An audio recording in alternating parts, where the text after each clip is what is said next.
मंदिर से मिले हुए फूल को कहां लगाना चाहिए, कहां रखना चाहिए? मंदिर से कोई पंडित जी आपको फूल दे देता है, उस फूल को सबसे पहले कहां लगाना चाहिए, कहां रखना चाहिए?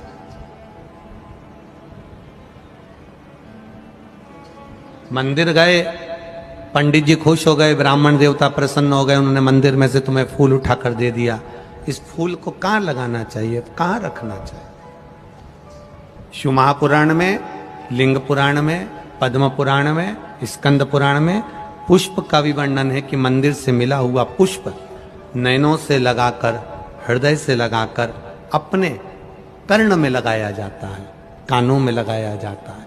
कानों में क्यों? क्योंकि भगवान के प्रवेश का सबसे बड़ा दरवाजा यह कर्ण है। शिव पुराण क्या प्रदान करती है? शिव महापुराण।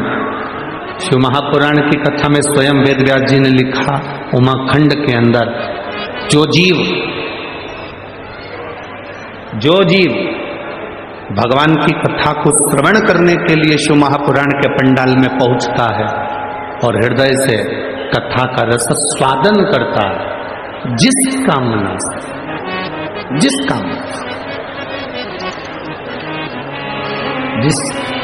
कामना से वो बैठता है और दिल से कथा श्रवण करता करता भगवान से प्रार्थना करता है, वो कामना उसकी शिव पूर्ण करते ही हैं, देरी नहीं लगा, निश्चितता। अब आप लोग किस कामना से बैठे हैं? कोई पानी का पाउच लेकर आ गया उसकी कामना से? अरे बोलो तो जम के। कोई पानी की बोतल लेकर आ गया उसकी कामना से? 2 रुपए के पानी के पाउच के लिए, 5 रुपए की बोतल के लिए, 1 बिस्कुट के पैकेट के लिए आप भगवान से क्या कामना कर रहे हैं कि हमको ये व्यक्ति वो देगा? ना, हम तो पानी बांटने वालों से भी निवेदन करेंगे कि जो धूप में बैठे हुए हैं, छांव में नहीं बैठ पाए, जगह जिनको नहीं मिल पाई, आप उनके पास जाकर पानी का पाउच दीजिए, आप उनको पानी की बोतल दीजिए। जो धूप में बैठे हैं, जिनको छाए नहीं मिल पा रही हो इतनी भीड़ में, आप उनके पास पहुंचिए। और हमने पहले भी कथाओं में कहा है, अपने साथ में लेकर चलने वाली सामग्री में 2 बोतल पानी, बोलते कि नहीं बोलते? जम के बोलो जरा। 2 पानी की बोतल, 1 बिछाने का दरी, 1 जम के बोलो जरा छाता, कि मान लो कहीं टेंट लगा नहीं मिले और धूप बहुत तेज है, तो अपने छाते में अपन किसी को ये 15 बाई 15 का टेंट लगाकर 200-500 रुपए की हम पंडाल लगाकर किसी को कथा नहीं सुना सकते, तो कम से कम अपने छाते में 2 लोगों को बिठाकर कथा सुना सकते हैं। हम बड़ा भंडारा नहीं कर सकते तो अपने पानी की बोतल में से थोड़ा सा पानी किसी को पिला सकते हैं। अपनी व्यवस्था खुद लेकर चले। हम थोड़ी सी आस किसी से ना लगाएं, क्योंकि हम भगवान शिव की कथा सुनने बैठे, हम उससे आस लगाकर बैठे।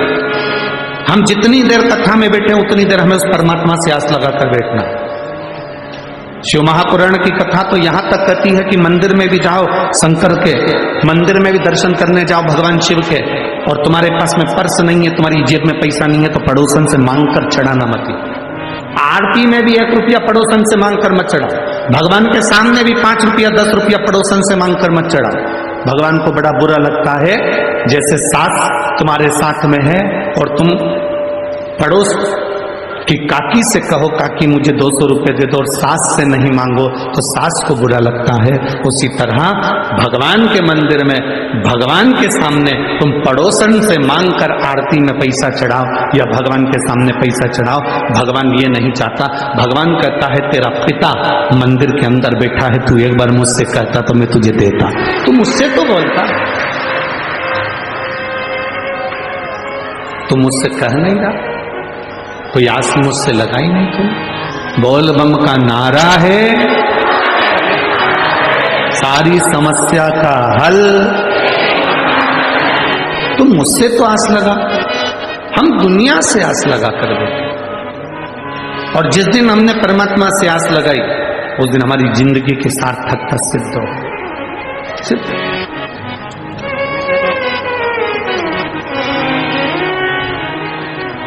दिल से सुनो।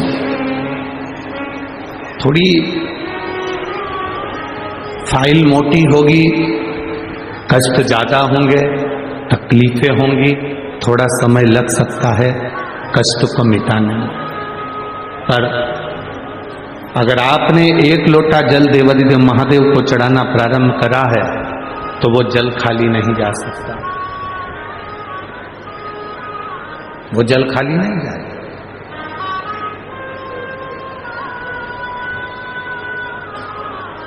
थोड़ा तकलीफ आ सकती है,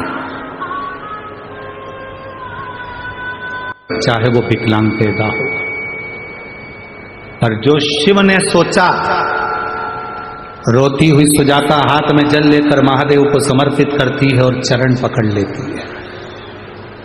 चरण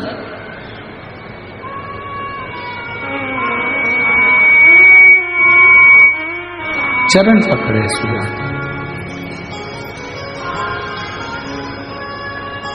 और अच्छे से समझ लो, बच्चा माइंड से विकलांग है। डॉक्टर ने कहा इस बच्चे का विकास नहीं हो रहा,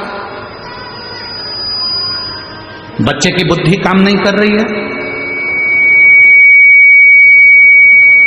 बच्चे का शरीर काम नहीं कर रहा है, कहीं हाथ कहीं पैर में कहीं तकलीफ हो रही है, बच्चे का विकास नहीं हो रहा, 4 साल का हो गया, 5 साल का हो गया, 6 साल का हो गया, बुद्धि का। तो उस जगह पर भी आप बच्चे से कहोगे ना बेटा शिव जी को जल चढ़ाने जा रहे हो ना, तो ये जो 2 चरण है ना जहां से पानी बहता वहां स्पर्श कर आया करो और पानी पिया करो चढ़ाने के बाद। आप 15 दिन 20 दिन उस बच्चे से करवा कर देखो, कितना भी माइंड से हम यहाँ तक कहेंगे जिस बच्चे की कोई शरीर में विकास नहीं और बच्चा कहीं पड़ा रहता है, मुंह में से राल टपकती रहती है, उस बच्चे के लिए भी अगर ये प्रयोग करोगे तो 2 से 3 महीने में वो बच्चा अपने आप धीरे धीरे शरीर का विकास होना प्रारंभ हो जाएगा। वो स्थान ऐसा, वो जगह ऐसी है, वो जगह की मूलता, जगह की मां। बोल बम का नारा है, अच्छे जम के बोलो जरा, बोल बम का नारा है। उस स्थान की मूलता बढ़ जाए, उस स्थान की मूलता। अब सुजाता रो रही है, शिव जी के चरण पकड़ लिए सुजाता, दबा रही है चरण। जल चढ़ाने के बाद जो चरण दबाया, रोती रोती कर रही है, मेरे पति ने मुझे श्राप दिया है, तेरे गर्भ में जो बच्चा होगा वो विकलांग पैदा होगा, तेरे गर्भ में जो बच्चा है वो विकलांग होगा, मेरा श्राप है, इसके गर्भ में जो बच्चा है वो विकलांग होगा।